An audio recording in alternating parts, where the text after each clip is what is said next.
Bucket की सफर। चिल्लमपुर नाम का गांव था। गांव में रहती थी वंदना। वंदना की नई नई शादी हुई थी। फिर भी वंदना खुश नहीं थी, क्योंकि उसकी सास एक झगड़ालू और तानेबाज औरत थी।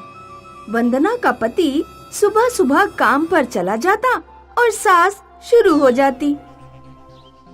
सोचा था बेटे की शादी करूंगी तो घर सामान से भर जाएगा।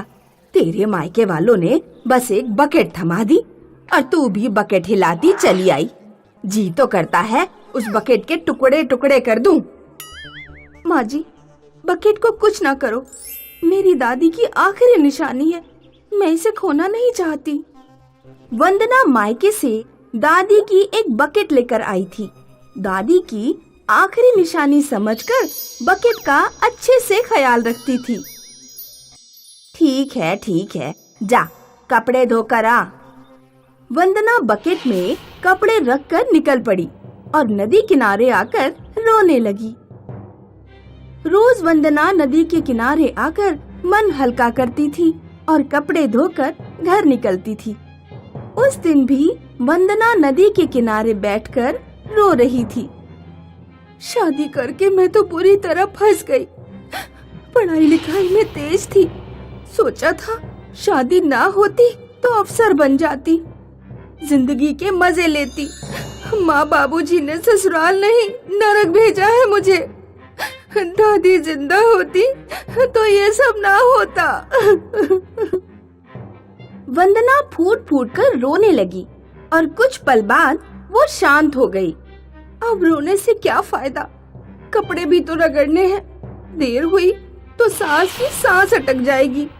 वंदना ने बकेट हाथ में ली और पानी में डुबोने ही वाली थी कि उसके हाथ से बकेट फिसल गई और पानी के साथ साथ तैरते हुए जाने लगी। हाय दैया, अब मैं क्या करूं? मेरी बकेट! मुझे तो तैरना भी नहीं आता। वंदना बकेट की तरफ असहाय होकर देखती रही कि अचानक नदी के बीचों बीच जाकर बकेट थम गई और वंदना खुश हो गई। अरे, ये तो अपने आप रुक गई। ए बकेटिया, प्यारी प्यारी बकेटिया, आजा, आ मेरे पास। वंदना बकेट को बुला रही थी, लेकिन बकेट हिली नहीं। वहीं की वहीं खड़ी रही और धीरे धीरे बड़ी होने लगी। ये देखकर वंदना की बोलती ही बंद हो गई। बकेट बढ़ती चली गई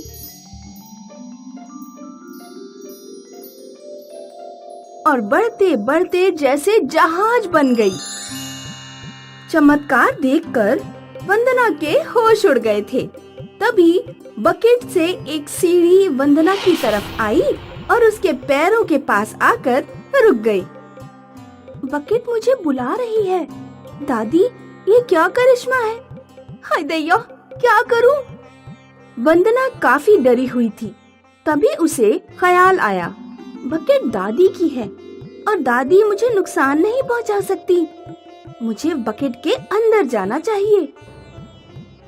ऐसा कहकर वंदना बकेट की सीढ़ियां चढ़ने लगी और चढ़ते चढ़ते उसका पैर फिसल गया और वो गिरने ही वाली थी कि अचानक उसका हाथ किसी ने थाम लिया। वंदना ने देखा एक हैंडसम युवक ने उसे संभाला था। घबराइए नहीं, मैं आपका दास हूँ। चलिए, आपको अंदर ले चलता हूँ। वंदना युवक के साथ बकेट के अंदर आई तो अंदर का माहौल देखकर हर्षित हो उठी। माहौल किसी 5 स्टार होटल से कम न था। दास दासियां सिर झुकाकर उसके स्वागत में खड़े थे। ये आपके दादी की बकेट है। दादी बकेट में बैठकर पूरी दुनिया घूमती थी। दादी के बाद आप ही हमारी मालकिन हो। हम आपको बकेट की सफर करवाते हैं। फिर क्या, बकेट जहाज की तरह पानी में चलने लगी और चलते चलते विशाल समंदर में आ पहुंची। वंदना बकेट यात्रा के मजे ले रही थी, आराम से खा पी रही थी। बकेट को नदी की तरफ घुमाया गया। वंदना सीढ़ियों से उतरकर किनारे पर आई और चमत्कार हो गया। बकेट फिर से छोटी हो गई और तैरते तैरते वंदना की तरफ आई तो वंदना ने बकेट उठाकर उसे सीने से लगा लिया। फिर क्या था, कपड़े धोने के बहाने वंदना रोज नदी पर आती और बकेट में बैठकर दूर दूर तक सफर करती और किनारे पर आकर बकेट उठाकर घर चली जाती। एक दिन वंदना की पड़ोसन वंदना के पास आकर बोली, मेरी बकेट टूट गई है, कपड़े धोने हैं, तुम्हारी बकेट देना तो। सुनकर वंदना डर गई और पड़ोसन से कहने लगी, नहीं नहीं, मैं अपनी बकेट नहीं दूंगी। ये सुनकर वंदना की सास बोली, अरे बकेट ही तो मांग रही है, तेरे बकेट को क्या हीरे मोती जड़े हैं, दे दे। कहा ना, मैं अपनी बकेट नहीं दूंगी। ये सुनकर सास को गुस्सा आया, मैं भी देखती हूँ कैसे नहीं देगी। सास वंदना को पीटने लगी। दिन भर सास बेरहमी से उसे पीटती रही, फिर भी वंदना ने अपनी बकेट नहीं दी। रात का वक्त था। वंदना बकेट लेकर नदी किनारे रो रही थी। अब मुझे यहाँ नहीं रहना, अपनी जिंदगी अपने मर्जी से जीनी है। उसने बकेट पानी में डाली और बकेट बढ़कर जहाज बन गई। वंदना सीढ़ियाँ चढ़कर बकेट में आई तो युवक बोला, बोलिए, कहाँ जाना है? इस गांव से बहुत दूर, हमेशा हमेशा के लिए। वंदना का आदेश सुनते ही बकेट पानी में तैरने लगी और बकेट के साथ गांव छोड़कर हमेशा हमेशा के लिए वंदना दूर चली गई। सूखनपुर नाम का एक बड़ा सा गांव था।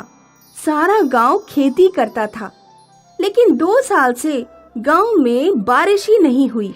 नदी, नाले और कुएं सूख गए। किसान परेशान हो गया। सूखे की वजह से सूखनपुर में न पीने को पानी बचा, न करने को काम। फिर गांव के युवा गांव छोड़कर शहर भागने लगे। गांव में गोलू नाम का एक युवक रहता था। एक शाम गोलू अपने दोस्त रंगीला से बातें कर रहा था। भाई गोलू, सारा गांव शहर चला गया, मैं भी कल जा रहा हूँ, तू आएगा? डरपोक है पूरा गांव, बारिश क्या रुकी, गांव शहर भाग गया, पर मैं नहीं भागूंगा। और खाएगा क्या? बरसात के साथ साथ खेती का काम भी रुका है, और तेरे तेवर तो ऐसे हैं जैसे तेरे घर बादलों का कारखाना है। बादलों का कारखाना आइडिया बुरा नहीं है। फिर क्या था, गोलू ने बादलों का कारखाना खोलने की ठान ली। गोलू सूखे खेतों में जाकर बादलों का ऑब्जर्वेशन करने लगा। आसमान में खाली बादल इधर उधर भाग रहे थे। ये देखकर गोलू सोचने लगा, अगर ये बादल इधर उधर भाग सकते हैं तो इन्हें खींचा भी तो जा सकता है। फिर क्या था, गोलू एक लंबी हुक वाली रस्सी लेकर बाइक पर बैठ गया और धरणपुर गांव की तरफ निकला। धरणपुर गांव में सबसे ज्यादा बरसात होती थी। गोलू धरणपुर के एक सुनसान खेत में पहुंचा। गोलू ने आसमान में देखा तो बरसात से भरे बादल ही बादल थे। अब मैं इस हुक वाली रस्सी के जरिए ये बादल खींचकर अपने गांव ले जाऊंगा।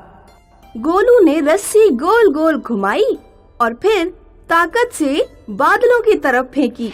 रस्सी जमीन से ऊपर उठी और हवा को चीरते हुए हुक बादलों में जा अटका। चलो बादल, मेरे साथ मेरे गांव चलो। गोलू ने रस्सी बाइक के पीछे अटका दी। जैसे जैसे गोलू आगे बढ़ने लगा, रस्सी में बंधा बादल उसके पीछे पीछे आने लगा। गोलू ने तेज बाइक अपने खेत में आकर रोक दी तो बादल भी उसके खेत में मौजूद था। गोलू ने बाइक से रस्सी खोली और खेत में एक खम्बे को बांध दी ताकि बादल भाग न जाए।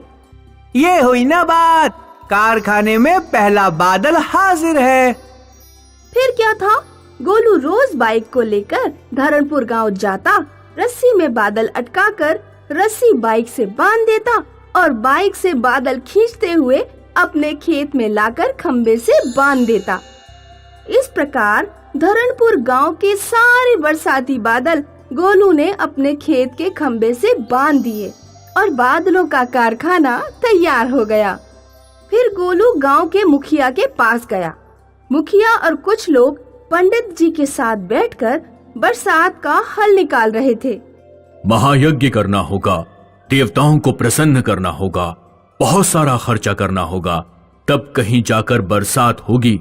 पंडित की बात सुनकर गोलू बोला, यज्ञ करने की कोई जरूरत नहीं, खर्चा भी नहीं करना पड़ेगा, मैं बारिश करवा सकता हूँ, बस मेरी एक शर्त है। गोलू की बात सुनकर पंडित बोला, ये मूर्ख बच्चा गांव में क्या कर रहा है, शहर नहीं गया? गोलू, तुम रंगीला के साथ शहर क्यों नहीं गए? यहाँ बड़े बुजुर्ग बैठे हैं, तुम शहर जाओ। मैं शहर नहीं जाऊंगा, बल्कि जो शहर भागे हैं उन्हें वापस गांव लाऊंगा, क्योंकि मेरे पास बादलों का कारखाना है, मैं बरसात करवा सकता हूँ। गोलू की बात सुनकर मुखिया के साथ साथ सारे लोग चकित हो गए। कहाँ है कारखाना? चलो मेरे साथ। गोलू मुखिया और बाकी लोगों को लेकर अपने खेत आया और खेत आते ही मुखिया बोला, कहाँ है बादलों का कारखाना? ऊपर आसमान में देखो। लोगों ने आसमान में देखा तो आसमान में ढेर सारे बरसाती बादल तैर रहे थे, जो रस्सी के जरिए खम्भे से बंधे हुए थे। इतने सारे बादल, इतनी सारी रस्सियां, ये सब क्या है गोलू? आप आम खाओ, गुठली ना गिनो, बोलो बरसात चाहते हो? ये कैसा सवाल हुआ? बिल्कुल चाहते हैं। मैं बरसात करवा सकता हूँ, पर मेरी एक शर्त है। क्या शर्त है? अगर मैंने बरसात कर दिखाई तो आपको मेरी शादी अपनी बेटी से करनी होगी। गोलू की शर्त सुनकर मुखिया के साथ साथ सारा गांव हैरान रह गया, लेकिन मुखिया भी भला आदमी था। ठीक है, पहले बरसात फिर शादी। मैं तैयार हूँ। आप सब लोग खम्बे से एक रस्सी खोलो और बादलों को अपने अपने खेत में ले जाओ।